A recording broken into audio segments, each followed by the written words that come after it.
Hello, welcome back to my channel and a special welcome if you're new here. My name is Jen. I'm a certified weight loss and nutrition coach, and today we're talking about diet culture versus food freedom. This is a question I get a lot from my coaching clients, whether or not they should be on a diet or whether or not they should follow more of a food freedom intuitive eating approach. So today we're going to talk a lot about these two topics. So if you're excited, give this video a big huge thumbs up. Subscribe if you're not. I would love to have you here. I do upload videos every Tuesday and Thursday. Now, I did miss last Thursday's video and I am in a new place. If you notice, my background has changed. We actually have transitioned from the state of Washington to the state of Arizona. So we have moved to sunny Arizona. We have a new house. I have a new office, and that's why I missed a video or two along the way, but I am back to uploading every Tuesday and Thursday. So if you're excited, give this video a big, huge thumbs up. Make sure you're subscribed and your bell notification is turned on so you never miss a single video. Check out the description box down below for nutrition coaching. I do offer personalized to you macros and calories, highly recommend, and one-on-one coaching if you would like to chat with me directly. Links, discounts to all of my favorite healthy things are also down in that description box. So let's go ahead and jump into diet culture versus food freedom.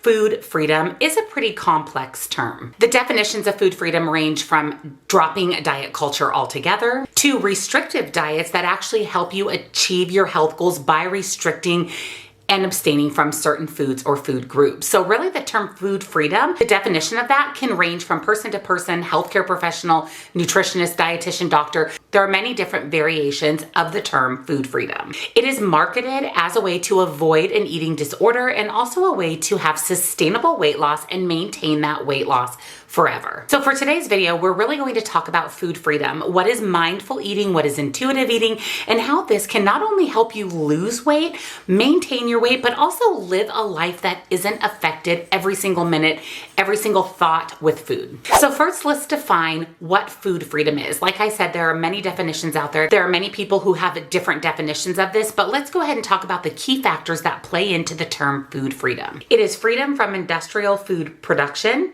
It's an approach to strengthen food sovereignty, gastronomy, the science of understanding historical, cultural foods and their impact on human health, a spiritual journey to overcome food addiction, and a liberating part of weight loss programs such as Whole30. Most people define food freedom as essentially ditching diet culture. Stop dieting, stop focusing on food, stop restricting, and you'll obtain food freedom, which will lead to weight loss sustainability, and just a healthier overall relationship with food. It also means giving yourself permission to enjoy all foods in moderation. No food is off limit. You can enjoy everything in moderation. It encompasses intuitive eating, which is basically listening to your body, eating when you're hungry, stopping when you're satisfied. Not full, but satisfied. These cultivate healthy food choices, a healthy relationship with food, and inevitably lead to weight loss. Both intuitive eating and mindful eating are tools that are used in combating eating disorders.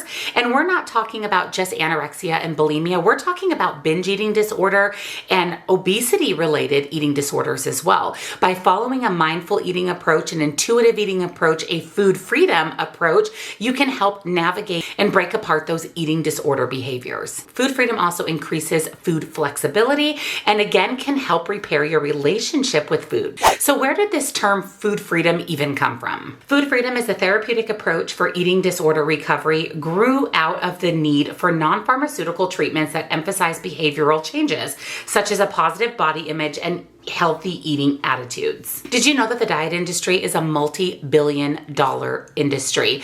These diet companies out there, these lose weight quickly, these schemes that revolve around diet culture, they are out there to make money. Every single one of these programs and diets you follow are a part of this multi-billion-dollar industry. Diet culture can also include the thin ideal, where we feel like we have to be rail thin and we compare ourselves to others.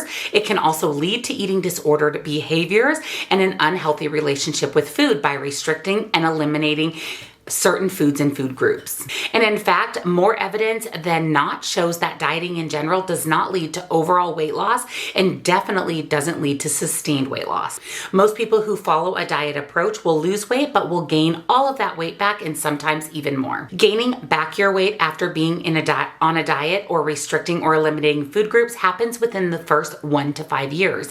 And like I said, you can gain some of your weight back, all of your weight back, and most people actually gain it all back and then a little bit more. Especially chronic dieters, people who spend at least 33% or more of their life on a diet. These are the people that these numbers really affect. Food freedom also involves your mind, not mindlessly eating and really focusing on the foods that you're eating and enjoying them, savoring them, eating slowly and listening to your body. Once you've consumed enough that your body feels satisfied, that's when we stop eating. This means eating all foods in moderation. Intuitive eating is associated with improved psychological well-being and physical health with fewer overall health complications. So you're probably wondering, okay, I've heard about food freedom, intuitive eating, and mindful eating. What's the difference between these three? Although these three terms are often used interchangeably, they are actually very different. Mindful eating is rooted in the Buddhist practice of mindfulness and living with awareness and intention. It's actually a meditative process that aligns our mind and our body.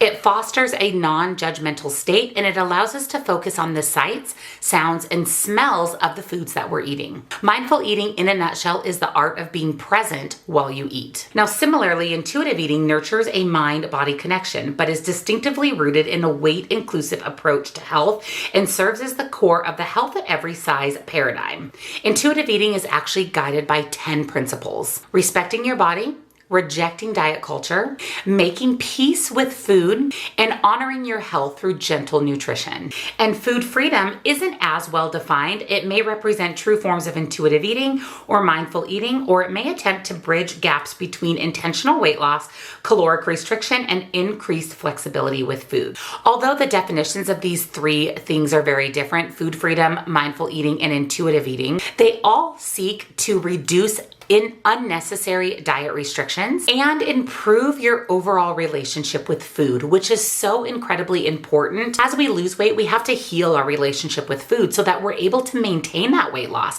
so we don't fall in that category of those people that gain it back over the first 1 to 5 years. All three of these aim to remove guilt, shame, and negative emotions involved with eating bad or forbidden foods. No food is off limits. Again, remember, everything in moderation. So let me give you some tips on how to pursue food freedom, how to really navigate down the path of food freedom. This is a non-diet approach that will help liberate you and have you realize that food isn't bad or good, that food is fuel, and that every food out there is within the realm of something you should be consuming and enjoying. So here's some tips and tricks for you to start your approach to food freedom. Number 1 is to work with a registered dietitian, doctor, nutritionist, health coach like myself to help with mindful eating and intuitive eating techniques that may work for you. Number 2 is to work on unlearning that certain foods are bad or good, and remember that all food is within your limits in moderation. Number 3 is to remove morals from food.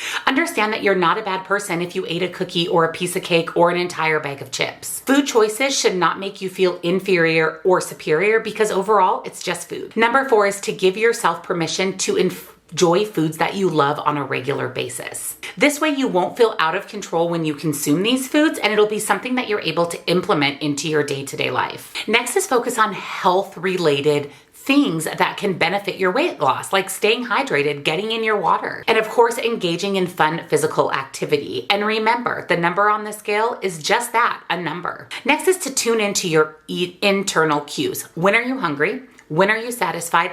Did you eat to the point that you were overfull? And that's something that you need to change the next time you consume a meal or a snack. Only eat until you're satisfied, not uncomfortably full. You also do not have to eat at a specific time of day, and you do not have to eat certain foods with certain meals. Maybe you want breakfast for dinner. That is completely okay and acceptable. Next is to eat slowly, savor your food, and eat without distraction. This plays a big part in mindful eating. And lastly, focus on how the food makes you feel. As you know, when we eat fast food or junk food, we generally feel a little bit tired and lethargic. Sometimes we can feel a little unsettled in our stomach. Well, how do you feel compared with that, with fruits and vegetables and lean proteins? Focus on eating foods that make you feel good. So what if you want to practice intuitive eating, but you still want to lose weight? How do these two go hand in hand? Intentional weight loss is defined as an active attempt to change your weight, whether it's to lose weight or to gain weight. That is what intentional weight loss or weight gain is. Intuitive eating at its core is not a weight loss method. However, you can use the intuitive eating approach to reach your weight loss goals. A true intuitive eating program isn't going to advertise weight loss, but like I said, you can still utilize the tips and tricks of intuitive eating to reach your goals. Also with intuitive eating, it allows your body to find its happy weight or its weight where it feels most comfortable. A lot of my clients will say, hey, I've lost 50 pounds, 75 pounds, 100 pounds, and now my weight will not budge. That very well could be your body's happy weight. And by following an intuitive eating approach, you can figure out if that weight is where your body is comfortable. By following intuitive eating, by eating when we're hungry, stopping when we're satisfied, we're instantly going to eat less food. We're going to consume better foods because a part of intuitive eating is fueling our body for health reasons. This alone can lead to weight loss. So if you are sick of diet culture, if you want a little bit of food freedom, you may want to look into the intuitive eating approach. There is a fantastic intuitive eating book out there. I will link it down below for you. I own it. It's actually something you can pick up off of Amazon. So if you're interested in pursuing intuitive eating, highly recommend reading that book. I have also done an entire intuitive eating 101 video, and I'll make sure I link that for you as well. So what's the bottom line of today's video? Starting with the term food freedom. This is marketed in various ways, but it encompasses food freedom, intuitive eating, and mindful eating. It allows us to get out of diet culture and to heal our relationship with food, to make sure that we don't categorize food as bad or good, and we don't put a moral value on foods or food situations, whether we overeat or undereat. We don't put morality on that because it's just food. It has nothing to do with morals or how good or how bad of a person that you think you may be. This whole framework allows people to heal their relationship with food and to really truly have food freedom, where we don't think about food all day, every day. We eat food when we're hungry, we stop when we're satisfied, and it can even help you reach your weight loss goals and can be an invaluable tool in maintaining a healthy weight. So if you enjoyed today's video and you found it helpful, give it a big, huge thumbs up. Make sure you're subscribed and your bell notification is turned on because I do upload every Tuesday and Thursday. I'll link the intuitive eating book and my video down below for you, as well as nutrition coaching. We can talk all about setting you up on food freedom or intuitive eating, and I do offer personalized macros and calories as well. Links, discounts to my favorite healthy things are also down in that description box. Thank you again for watching, and I'll see you all next time. Bye.